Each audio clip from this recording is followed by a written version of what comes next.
TL's Roadhouse. In the studio with TL. What's up, man? Trey Lewis. You're the real TL. The other TL. No bones about it. Yeah.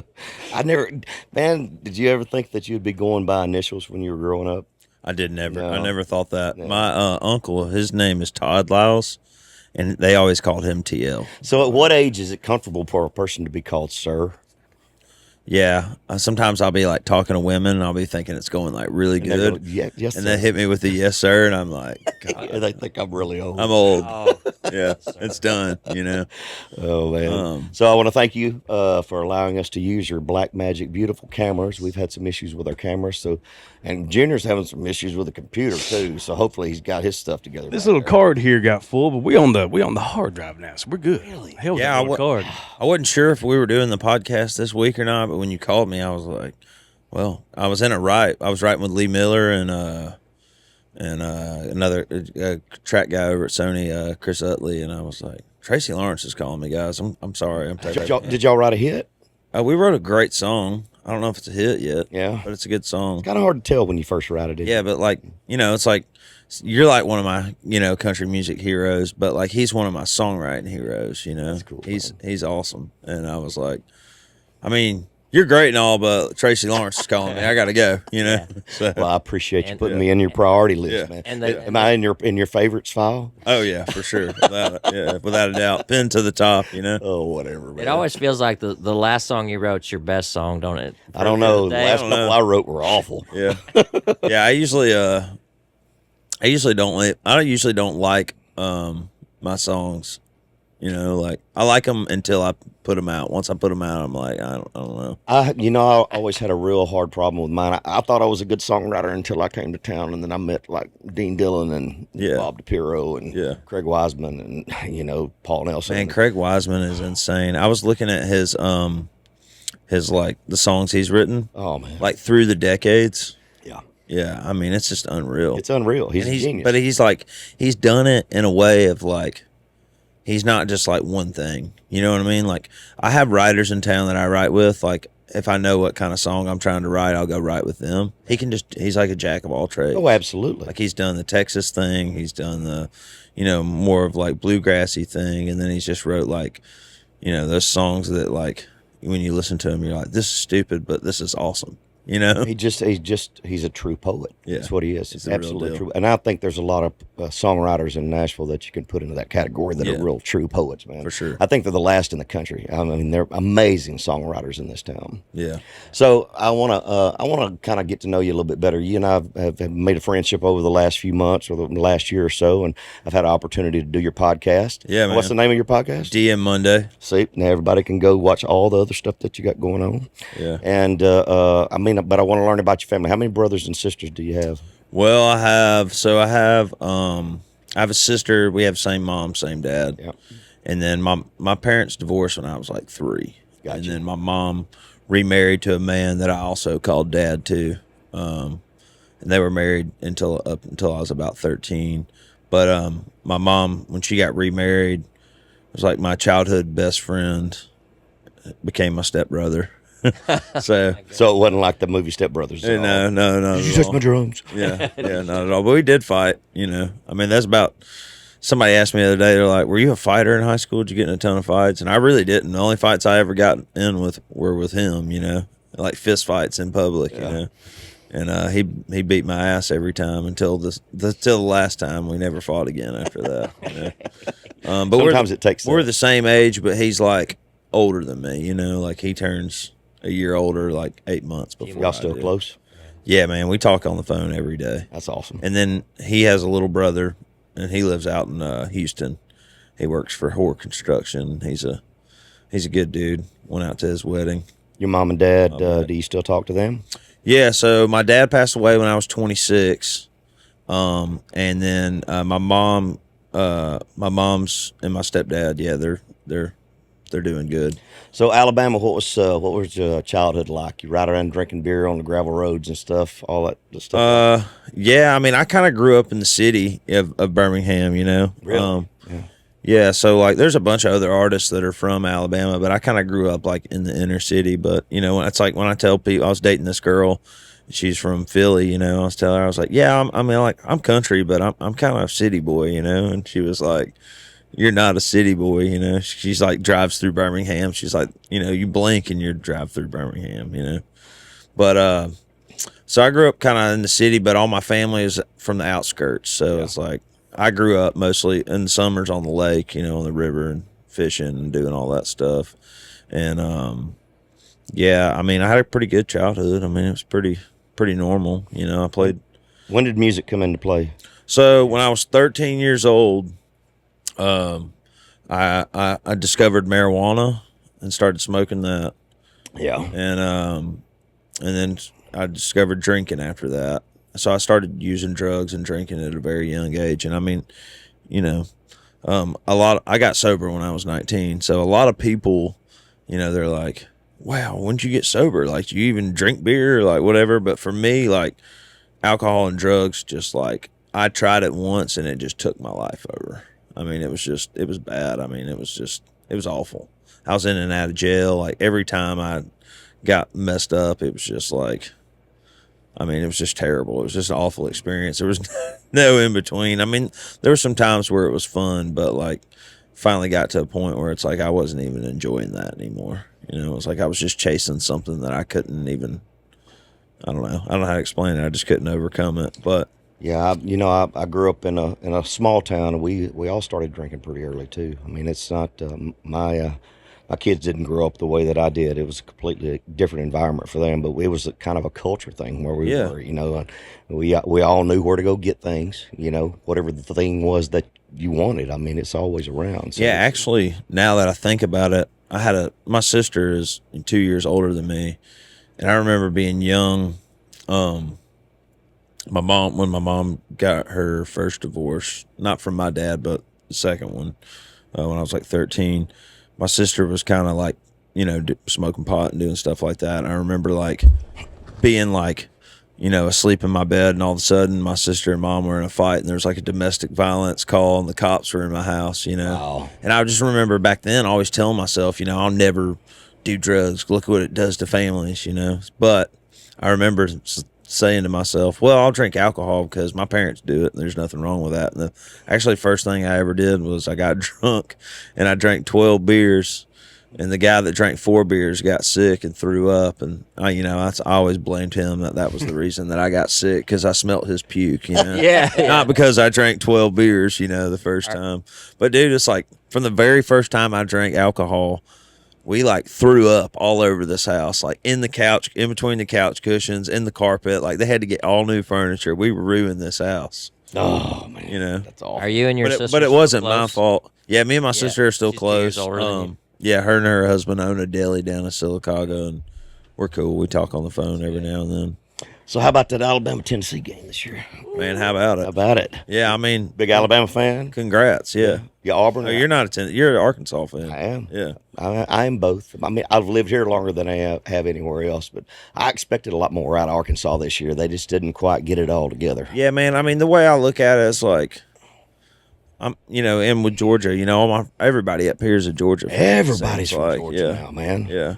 Or a Tennessee fan. It's just like, man, we've been whooping ass for the last 15 years. You know, it's like, congrats to Kirby Smart. Yeah. Congrats to, you know, Tennessee. Like, y'all deserve it. I'm glad the rivalry's back. Yeah, we need more of a balanced playing field. But you know, everybody's got to step the game up, man. That's what's happening now. It's starting to get pretty interesting again. When I grew up, man, I used to go to Neyland Stadium and you know, Tuscaloosa the next year back to Neyland, and you know, watch that game over and over and over, you know, and it'd be like we would, you know, either they would win by a field goal or we would win by a field goal. It was just like a cool thing in the last, you know, 15 years. It hadn't been like that. We just beat their ass all the time. And I'm telling you what, I think the athletes are faster. The game has progressed, man. I mean, it's the natural evolution thing. It's amazing to see how strong some of these guys really are. Running backs, man. Some of these running backs are unbelievable. When Derrick Henry, that guy's unreal. He's unreal, man. He's a beast. And what was that defense? Jordan Davis from Georgia. Yeah, he's playing for the Eagles now. Yeah, that guy's like a refrigerator, dude. Just unbelievable. Unreal. I mean, they're like a mountain. How you going to move that guy? He ain't moving him. There's definitely something in the chicken, you know. Something in the chicken. chicken or the meat or like those antibiotics and stuff. I don't know, steroids. Yeah.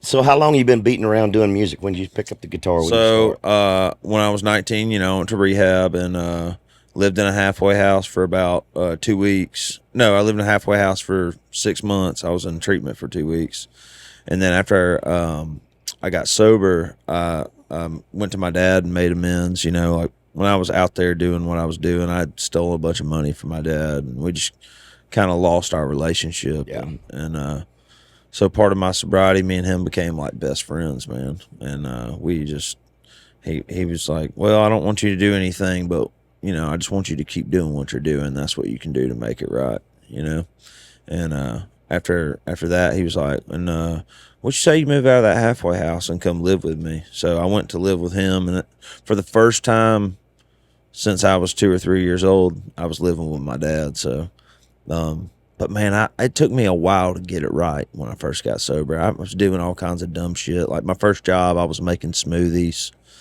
and What's wrong with that? I mean, I was just like making smoothies. I was like, I would like take my paycheck and buy all these like knockoff Nikes and stuff and try to sell them. Like I just like couldn't figure out what I was doing, and But I finally, like, one day I took my paycheck and I called my grandfather up. I was like, I think I'm going to buy a guitar. I grew up, my uncle played guitar and stuff, and we'd have, like, family get-togethers. My mom had, like, a big, elaborate karaoke machine. She still has it, and she now has Dick Down in Dallas on the karaoke machine. So it's pretty cool. But I was like, I'm going to go buy this guitar. And my grandfather was like, all right, well, I'll pay for half of it. And I just spent my whole paycheck pretty much on it. It was like $300-400 or whatever. I bought an Epiphone Hummingbird. No kidding. And Still have that? I don't have it anymore. I gave it to my sister, and her house got broken into and it got stolen. But I'm not weird about stuff. I'm not like a sentimental guy with like instruments, like I don't know. Nothing that you're personally attached to over the years. Yeah, exactly, like that. exactly. How'd you learn? Did you learn how to play it on your own, or So I get this guitar, I bring it home, and my dad's like, "Oh, that's great, Trey. Just another thing like Trey's gonna get and not do, And then I knew how to play the "Wish You Were Here," the Pink Floyd thing. Somebody had showed me that, like when I was like, when I was still before I went to rehab. Yeah. So I was like, cool. I knew how to play that, and then I just got a chord book that showed me how to like play the chords. Yeah. And I just spent like 3 months every night just like learning. Somebody told me, they were like, just try to learn how to switch between the chords, and once you figure out like G, C, D, go to like C, F, G, and just like switch it up, And I was like, cool. So I just like started doing that, and then they have that thing on the internet. It's like ultimateguitartabs.com or whatever. Yeah, that shows you kind of the chord progression Chords over the words, and I think like I was like singing like Wonderwall or like some songs, and I showed my dad, and he was like, "Wow, this is awesome!" Like and before he knew it, me and him were like singing in the living room and having a good time with it, and yeah, I mean, I've been playing country music ever since. It's been pretty amazing how everything happened for you. Dick Down in Dallas just freaking exploded on the scene. It's been wild. It's been wild, and I'm sure it financially has been very rewarding. But following that up and kind of getting into the system and getting embraced by radio, that's a whole nother experience, isn't it? Yeah, it definitely is. I mean, I didn't know if I was going to go the radio route. Everybody didn't have to now. I mean, yeah. that's I thought that I was, going to stay pretty much independent. I had another song go for me. A number one song on iTunes is like the coolest thing that can happen huge, for an man. independent artist.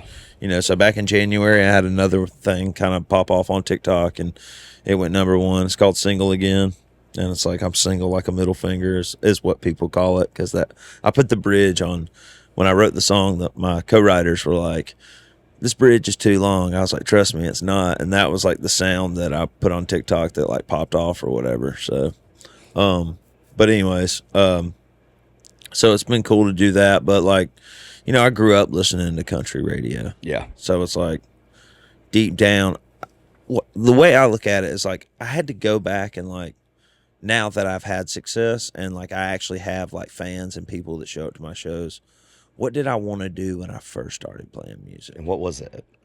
Well, I wanted to be like Jason Aldean and Tracy Lawrence and Luke Bryan and, like Blake Shelton, But I feel like the longer that I like got into music, my goal just became, can I make a living doing this? Well, there's a lot of people that have. I mean, Upchurch has done pretty dang good by himself. Yeah, for sure. There's been some guys that have found their own pathway. For sure, but it was like, I don't know. It's like, okay, wow. I feel like you dream about stuff, and then when it actually happens, it's like takes you a minute to like collect yourself. It's like, what am I gonna do? Yeah. And I want to be on radio because people think I can't. I feel like I've always kind of been an underdog and like always wanted to prove people wrong. So I just signed over at River House, and we're working on a record, and we'll see what happens. That's awesome, man. I think you'll do good. Your voice is awesome. Well, I mean, you've got a great country voice. You really do. I think if they can find the right song, you write the right song. I mean, that's pretty much everything. Yeah. You got to have the right lyric, man. Yeah. But it's so competitive. If you think about the size of the chart space and all the stuff that's going on, there's a lot of people to fight. Yeah, and it's like now I feel like if you're a new artist, you really got to go like almost super cookie cutter with it to like fit into that hole, And once you get like Do you really? I don't know. I don't know either. I don't. It seems like they would want something with a little bit more personality to it, man. But it's hard to find out your niche, what it is. Like Jelly Roll, he's crushing it. Yeah, he really is. That's an amazing thing too, man. That song's like number 10, dude. His story is unbelievable. It really is. I love him, man. He's just like, he's such a good dude. We did a show with him earlier this year. And like, man, I've opened for a lot of people in my day, and like usually I don't bother anybody. I don't gurm anybody unless they, they talk to me, because it's like, you know how it is. I'm sure you get bothered all the time. Oh, man, nobody bothers me. Yeah. Is that Tracy's bus? Can I make it? Standing there in the bathroom taking a leg. Hey, man, I got this song. Can I play this song? Let me sing it to you right now. Yeah. It's like, I've had all that kind of stuff, man. So, I mean, I just know that, like, that ain't the way to do things. Like, if you're going to do anything, if you're opening for somebody or somebody's, a bigger deal than you are, then, like, you got to let things happen organically. Absolutely. You can't. But I was standing over in catering, and I saw him, and he was like, "What's up, Trey?" He's like, "You gonna get on stage and sing with me tonight?" I was like, "Hell yeah, I am." And I don't know, it was just cool because like when I was playing my set, I was up there and like I saw out of the corner of my eye he was standing on the side of the stage, singing one of my songs that's like wasn't like a viral song. It's called "Shut the Door," and it's just like, an EP I put out after Dick Down Dallas. It was like the first thing I put out. But he was like, he knew every word, He's like a real fan, That's and awesome, like, man. and then when I like got on stage, we did "Can't You See?" And like when I got off, he was like, "I'm a big fan of that guy." And he started singing the single again, the single like a middle finger part of the song, and the crowd started singing along. So it was like super cool, man. And I just like respect his grind, and like, I mean, he's come from, I mean, he's done it all, He's done the rock, rap, whatever. It's just pretty cool thing to watch. So the Kid Rock thing, man, how cool was that? Man, it was awesome. It really was. How many shows? You did all 40 of his? Yeah, it was like 38 total. There was a couple festivals that I found out like last minute that I wasn't on, but Live Nation. But fun to get in front of those really massive crowds like yeah, that. man, it was really cool. And like that guy's a legend, dude. He's done it absolutely. all. I mean, he was on like The Simpsons. He was in Joe Dirt. Yeah. He's married to Pamela Anderson like 6 times. I mean, One of the many. I forgot about that too. Yeah. Oh golly. I mean, he's done it all. I mean, and I forgot too. People forget about all the stuff he's done. Fight in the Waffle House.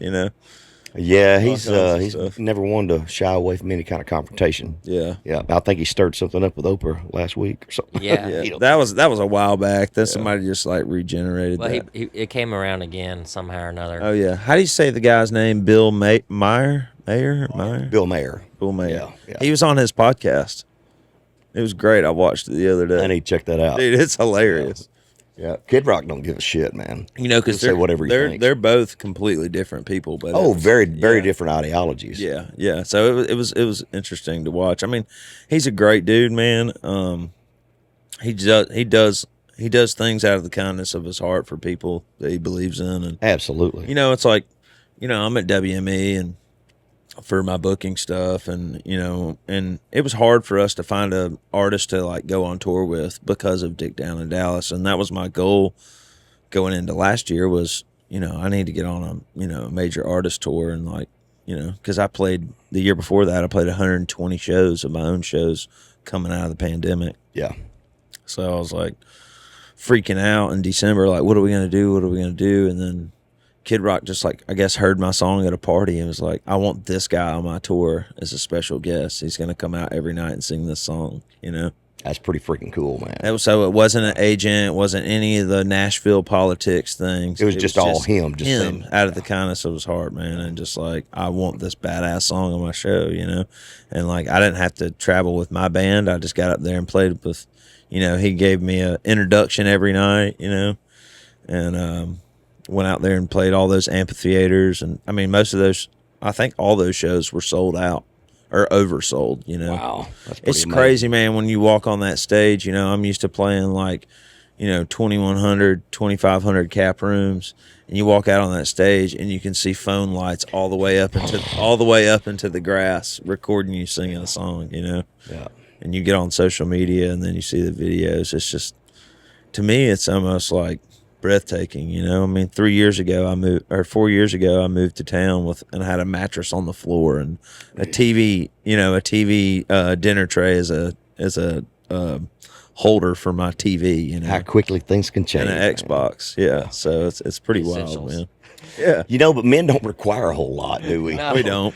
Until we get a woman, and then we require the things that they require. That's kind of what it is. Yeah, I don't need much. I think I think when I was in college, man, my couch we found sitting on the side of the road in some neighborhood that said free couch, and our coffee table was an old wire spool that we'd found somewhere. So men don't.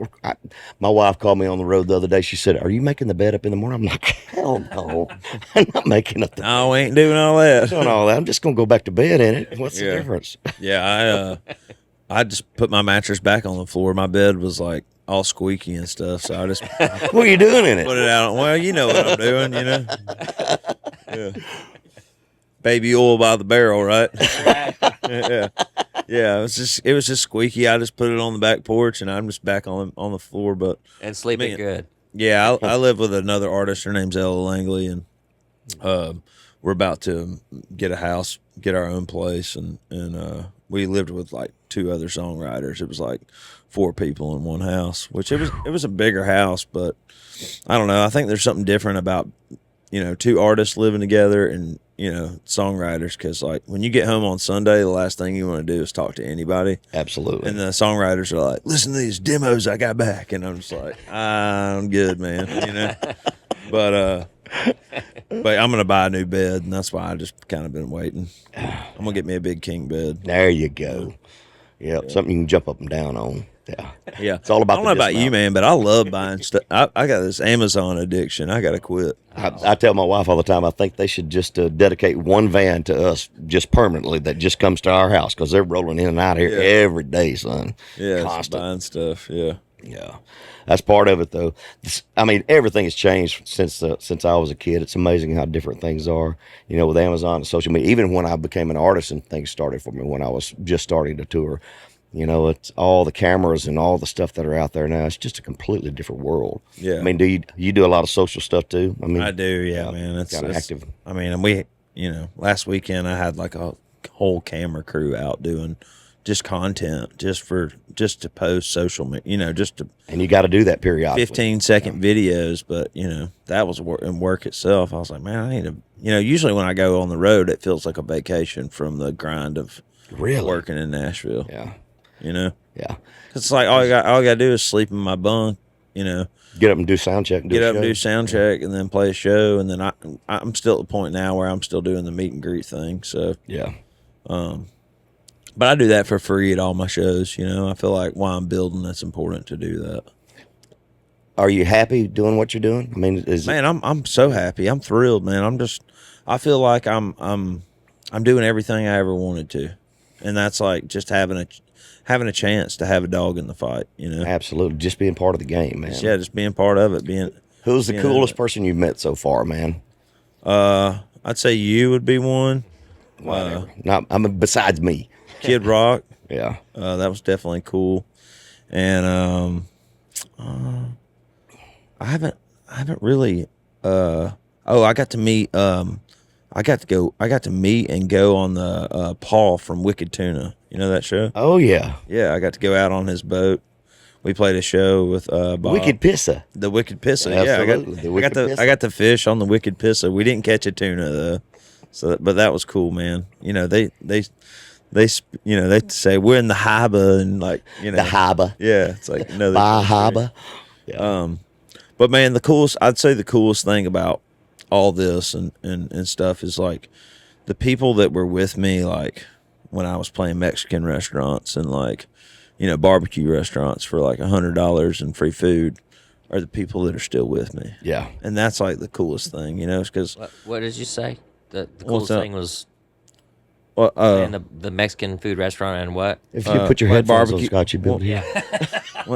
when I was playing the Mexican food restaurants and like the barbecue joints for like $100 and free food, you know, Yeah. and like everybody that was with me back then, you know, is still with me today. yeah. So it's like we're out here experience on like our band leader and our guitar player. I mean, he's done it all. He played with Riley. He played with Shenandoah. Like he played with everybody, you know. So like he's kind of like our older dad, and like, it's like, all right, so this is what's going to happen here, and this is what you need to do and not do.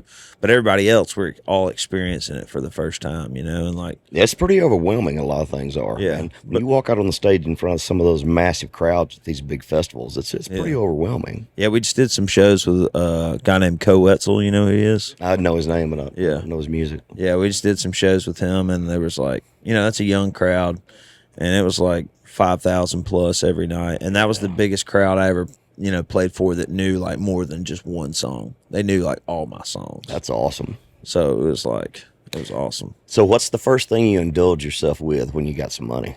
What'd you buy first? First thing I bought was a guitar.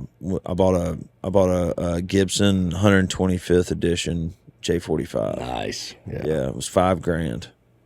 That's a lot of money. I think the most I ever spent on a guitar was like $1,000. But the thing is like, man, I was 30 years old or 31 years old when that song, you know, popped off. So like, I lived frugal for a very long time, so I don't like spend my money on, you know, a lot of stuff, you know. I mean, I'm not like I'm just like I don't need a lot, like you said. Men don't need much. No. Yeah, We don't need I just much. want to have money when I'm old, so I don't. Can of potted meat and a loaf of white bread. Yeah, exactly. But But I bought a guitar. I bought a bass boat. Yeah. That was pretty cool. Because a year before that, I was fishing out of this John boat. Me and my stepdad like built it up. We have like it's got like a deck on it. It's got like panels where I can put stuff down in it. It was pretty spiffy. That's So, awesome. Yeah, Matt that brought the cameras over here yesterday. Yeah. Me and him used to go fishing in that all the time. So I bought a bass boat, but I just bought. I waited a little while, but I just bought that truck out there. You do the kayaking thing at all? Yeah, I bought a kayak. I bought a fishing kayak. It's awesome, dude. Yeah. I'll have to show you pictures. I Of know it. we all got into kayaking. Did a little whitewater stuff too. Man, I'm obsessed with it. And you're talking about things to buy, guitars and fishing gear. Yeah. That's all I need. I've got 13 rods in the front seat. Oh, right dude, now. I have so much fishing stuff, and I met these guys at Favorite Fishing. Now they just like I think I bought every rod that they had, but now they sent me. So I have 2 of everything that they sent me. You know now. So tell me about your kayak. Motorized, pedal Well, it's a motorized? Hobie 360. Those Hobies are bad to Yeah, own, man. It's bad. It's got a motor on the back that like has this pulley that you like pull it up and down. And Torpedo? Is that- Yeah, I haven't seen those. I've seen It's the the pedal new ones. Torpedo. Yeah, dude. And then it's got the foot pedals. I've got the active target on it. Yeah. Man, it's awesome, dude.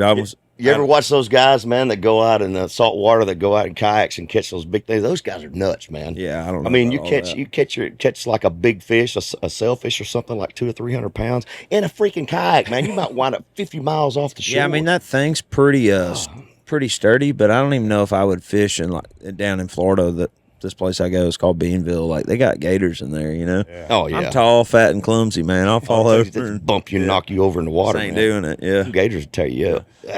But I love it, man. My favorite thing about having the kayak is I can go fishing by myself and I don't have to take anybody with me, you know, because you don't want to fish with everybody. If you're a fisherman, it's like sometimes it's like somebody will be like, "Man, take me fishing," and then you take them. And it's like, I'm about to be out here for 8 hours, and we're an hour in, and you're saying you want to leave. Yeah. You know, And you keep backlashing every cast. I keep having to get it. yeah, out you're like before tying their hook Yeah, on, and it's just like, yeah, I can't. trying to dodge them when they're casting. Like, I like you as a person, dude, but I can't fish with you. If you're having to tie your buddy's line and wad his back casting, then there's a big problem. Yeah, go on a guide for If, that. now if it's, I'm a, not if the it's a one. girl, that's a whole different thing. Yeah, It's a different thing. Yeah. Well, I won't be dark. fishing with y'all. Scott, you might not come back, Scott.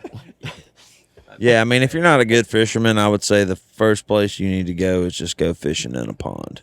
Yeah. Because pond fishing's just like, Bass fishing, catfish, crappie. I just like bass fishing and crappie fishing. Hell It's yeah. about time to break out the crappie rods and I go. love some good crappie, son. Man, I love it. Oh yeah. You know, people always like. I've always loved crappie fishing. People always say it's like an old man's thing, but I just love it. It's great. Yeah. I am an old man, and I like crappie. And all the crappie fishermen call bass fishermen plug junkers. Yeah. I'm on a catch and eat program is my problem. Bass fishing, you got to throw them back. I don't like all that. Yeah. So I don't like all I that. like throwing them back. I do too. I look at a bass like it's a majestic animal, like a bald eagle. Yeah. I don't want to eat a bass. I'm not going to do it. What's your PB? Bass probably 5, and then catfish is like 18, Oh, something wow. like that. Yeah, but I'm usually from a bank or kayak. Yeah, I'm 8.2. I'm trying to get. Nice. I'm trying to get a 10-pound bass before I'm like 40. How old's Luke Bryan now? Can y'all look that up over there? Yeah. So he caught a 12-pounder in his cheating pond over there. No I was gonna kid. say that came from a I pond. caught a That's 10. I think it was 11. But I'm just trying to get double digits before he did. You know what I mean? So I can be more country boy than Does it him. count if it came Well, from looks a working, pond? though. What's that? Does it count if it came from a pond? Yeah, of course. Have you seen that video where that treble hook went through his thumb? No, Dude, it's so bad. Luke is 46, by the way. 46, yeah. he's getting there. So Yeah, I've had a couple of hooks, not completely through. Dude, I've he never went had and one set that the I hook had and to it go to the went hospital. through his nail and out the other side. Yeah, Dude, I got a whopper plopper hook hung in it's about 45 degrees right there in the first knuckle, and I play acoustic. Those hooks are I play so acoustic sharp. for Tracy too, Yeah. so it was like, oh, thank God it was during the pandemic. Yeah. So I had time to heal. But dude, it was sunk so deep past the barb, I had to go to the emergency room. And in my little hometown, Perry County, they were trying to use something that I would cut guitar strings with. Yeah. You know, so my dad took me up there. I said, dude, I'd appreciate it if you drive me up there to the emergency room. He had some cutters with him. And I said, now look here, y'all. I said, those cutters are not going to cut this hook. I guarantee you. So they let me go outside, take a shot, and then bring my dad's cutters in. I had to the doctor, and I sat back down, and he cut it out. Yeah, I was fishing one time with one of those whopper poplars, and I got him up in the boat, and they were schooling. Yeah. And I threw it out there, and he hit it, and I got him in, but he split the plug out. When he did, it just fell diagonally, like straight into my leg, dude. VMC hooks, man, they sharp. Yeah, sharp they as a are. razor blade, They are. man. Golly. Yeah. How hard is it to stay sober on the road, man? This is not the easiest environment for all that stuff. It's out easy here. for me. Is It really is. Once you got your resolve, you're done. Yeah, man, I don't have any desire to get drunk ever again. Yeah. You know, I know you got the song "Can't Trust a Man You Can't Drink Whiskey With" or whatever. Is that what it says? No, What's that's the not song mine. title? Don't drink whiskey. Yeah, don't drink whiskey. That's not. It's not. Oh, I thought you put that out. No. Or you played it. You played it that Don't night. drink whiskey, yeah, but it's not. Well, I don't. It's not can't trust a man you don't drink whiskey with. Okay. I mean, I thought that was like something in the. It's like if you don't do these things and don't understand these things, then you well, probably don't if drink you whiskey. haven't done all this stupid stuff, then you probably don't drink whiskey. Yeah. That's kind of Oh, the okay. premise of the Cool. song. Yeah. But I just I don't think about it. You know, I feel like if getting drunk and doing all that other stuff was still fun, I'd still be doing it. But I'm telling you, this industry is surrounded by it. It's everywhere you go. Yeah, I it's mean, a I big know. part of culture. I went to the BMI thing last night. It's And, open bar. you know, it was open bar, and I drank a couple of those Heineken 0.0s, and Yeah. you know, like whatever. I'm not like a real big social person, you know. I don't like going out in big crowds and stuff, which is weird because I play music for a living. No, but it's not weird at all, man. But like I'm on a stage, you know, and then I can meet people, and then I can just go get in my bunk and, you know, whatever. Yeah. But you know, my guys, man, they drink enough for me, so we're good. And I egg them on, you know, and I mean, the thing about me is alcohol does something to me that it doesn't do to a normal person, you know. It's like it does something different to my brain. Like I cross that line and there's just no going back, and I know that. I've known a lot of people like that too, man. Yeah. It all affects everybody different. It does. Yeah. So what other kind of cool stuff you into, man? You a reader? Do you watch? I'm not a reader. I like to journal. Like rom-coms? Dude, I do love rom-coms. You look like a rom-com Yeah. guy. I watched a couple Hallmark Christmas movies. Dude, I watched and this- actually enjoyed them. I I watched this movie the other night called The Peanut Butter Falcon. Have y'all ever seen that? I should have never asked this question. Lindsay looked up over the chair like, what in the hell are y'all talking about? Where's I this? said, what's wrong with rom-coms? Rom-coms and bowl of ice cream, you know, put a little chocolate syrup in there. Shoot. The Peanut Butter Falcon. Y'all ever? I haven't seen it. Man, y'all got to see that. It's great. It's how do you say his name? Shia LaBeouf or Shia LaBeouf. Shia LaBeouf. LaBeouf. LaBeouf. LaBeouf. Anyways, Oh, my it's him and like I don't know. It's really good. But I'm having a hard time recovering from that question. That was just a bad road to go down as a dude. Well, we got to get our man card resharpened up here for some. What about do you like YouTube stuff? I mean, that's what I watch anymore. Is I lot of just put YouTube? YouTube on the TV and just go through shit and find something interesting. Do you ever Yeah. go down a rabbit hole like that? And I do, man. I go down rabbit holes and I find like I like to get on there and find like one night I was on there and I found like a version of Wendell Mobley singing "There Goes My Life." Windows bad the bow now. Dude, yeah. Like I like finding like the songwriter version of the song on YouTube. demo of it. Yeah, or like I'll find new music, like weird music, like pop music or something, but it'll be like acoustic or something, you know. But man, I like to fish and just play music. I mean, I don't really. What else do you anything need? else. Yeah. Dude, that's all I do. Everybody's like, man, come on, let's sing. I said, dude, all I want to do is just play my guitar and go home and fish. That's Yeah. all I need. It's not that complicated, man. Yeah. It doesn't- I journal a lot. That's that weird? You do that? I do not journal. Yeah, I journal a I lot. used to, and then I read back over the old ones, and I just Well, if you go I back, feel and sorry for that man. yeah, if you go back and you read like a year or two ago, like Yeah, the old ones. I just it gets all my thoughts out on the paper and just makes me kind of like I don't know, zen, I guess is the word to say, but I do that and I think it helps, but at the moment, but when you go back and read them later, it's like, you're like, yeah, Why was I I gotta worried about that? I gotta burn this or something. yeah, you burn know? it. You got to offer this to the gods, put it in the fireplace, and let Yeah. it go. Yeah, Yeah, exactly. no, I never was a journaler. I just never have gotten into it at all. I'm too private. I don't like to put anything down that somebody can find. Yeah. Yeah. Yeah, when I let's see, so after Dicktown Dallas came out, so like when I turned 26, my father passed away, and then I had like a bunch of loss within the whole year, and then I went through a divorce, and I moved to Nashville, and then the song popped off. So it was like a bunch of shit happened in my life that like I couldn't even process. So I went and started to see a therapist last January, dude, and that was like the best thing I've ever done for my mental health, man. That was crazy.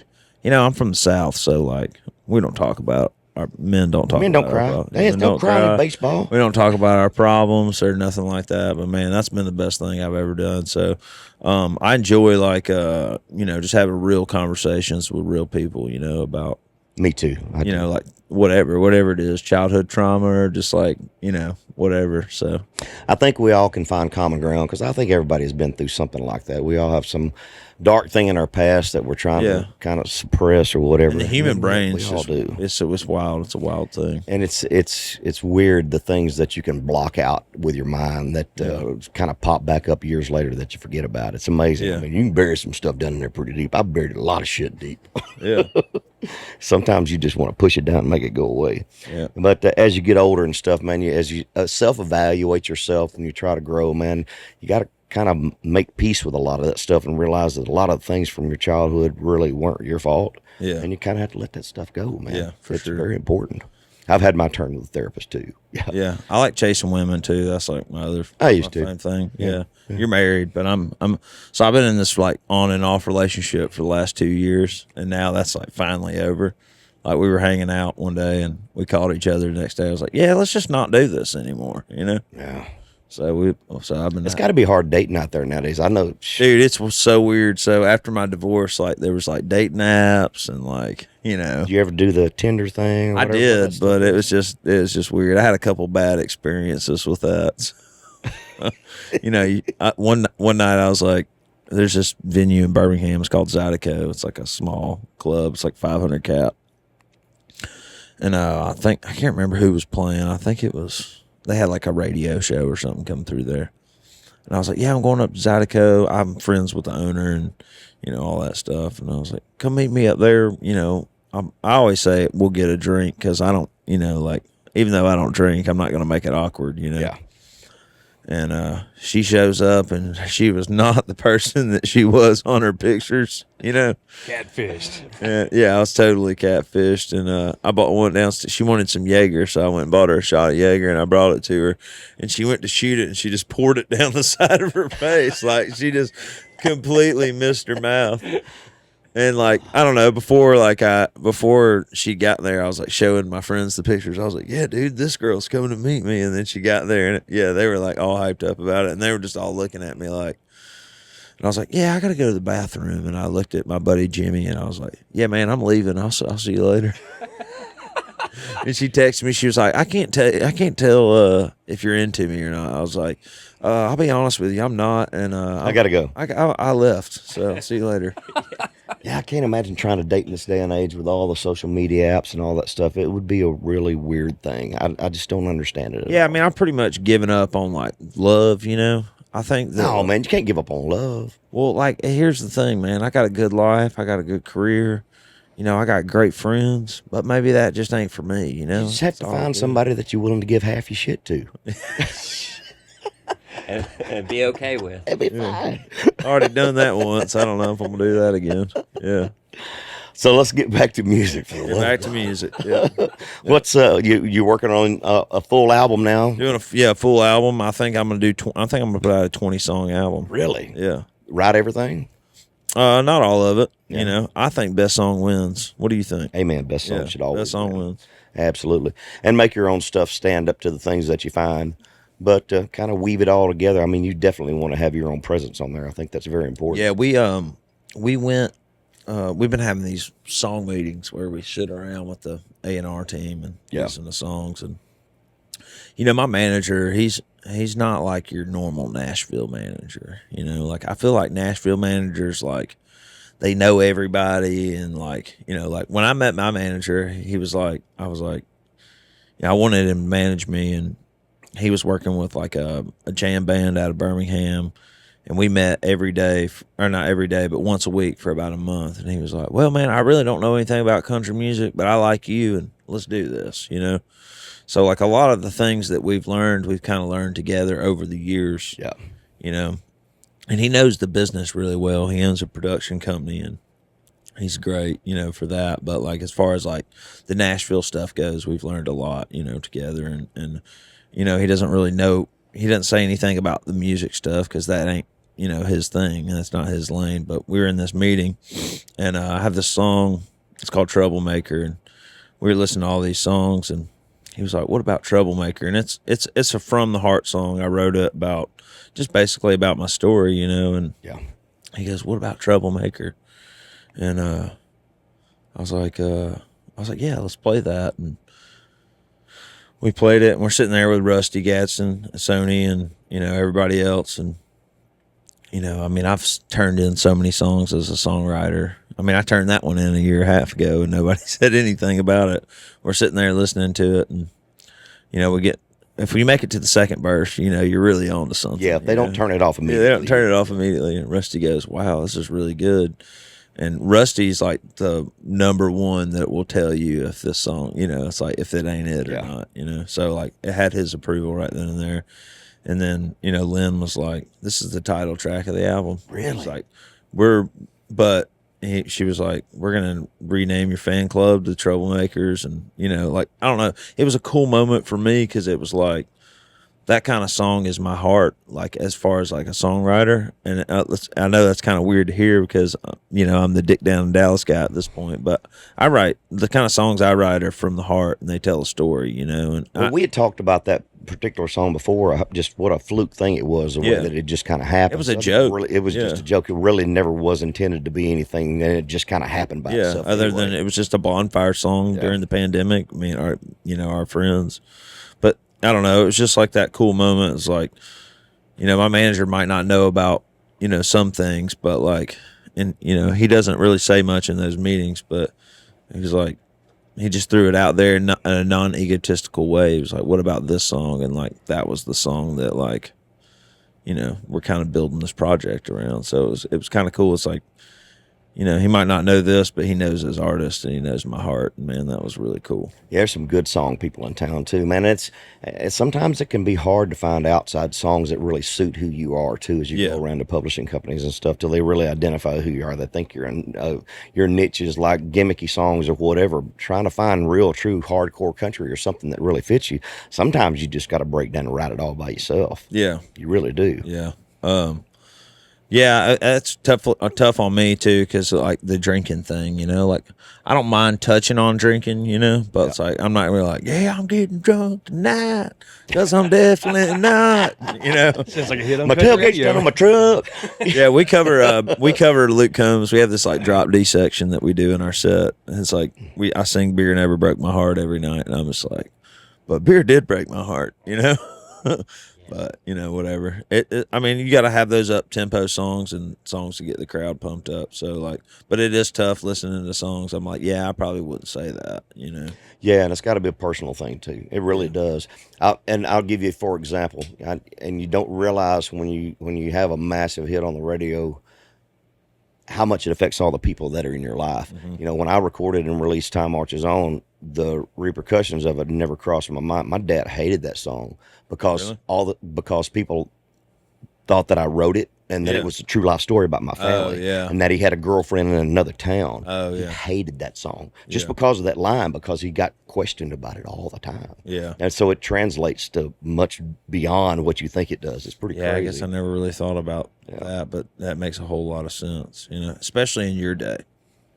You know, like back in that day, like back in your day. Well, I just mean like that era of country music.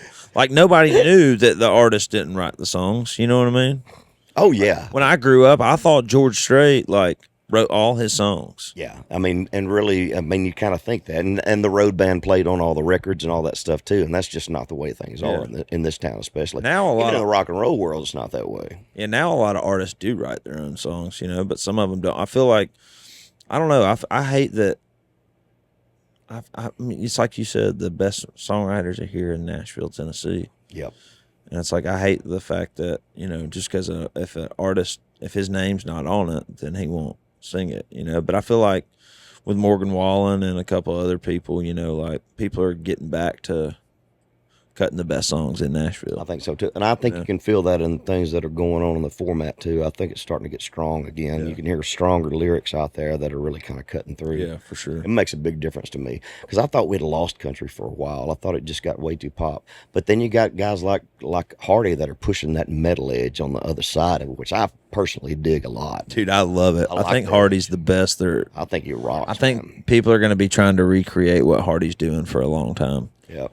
I mean, just one being my songwriter of the year, dude. He's blazing a trail, man. He's written some awesome, massive records. Massive hits. He does his own thing. I mean, he's phenomenal.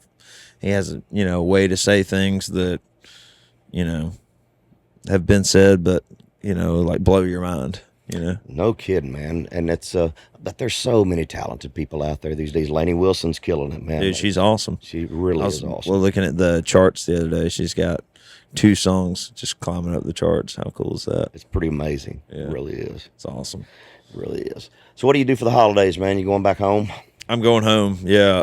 Well, I've got 2 shows in Texas. I've got Midland and Terrell, Texas, and I'll be coming back to Nashville on Christmas Eve, and then drive down to Alabama. go kind of slow the pace down for a little bit? Yeah, I mean, we got a bunch of last minute shows. I was like, let's do it. My guys need the money, you know. That's less of a bonus I got to give them, so let's do it, you know. We got a New Year's Eve show, so we're going to go do that. But yeah. So tell me all your socials. Where can they find you? All this. TreyLewisMusic.com. That's my website. All my tour dates are on there. My Instagram's Trey Lewis Music. My TikTok, that's all Trey Lewis Music. Yeah, man, always a pleasure, brother. Thanks for having me on, man. Enjoyed it for the friendship. Always good. Yeah, to see dude, you. That's great, man. Absolutely, much continued success, brother. Thank you, brother. Trey Lewis. Yeah.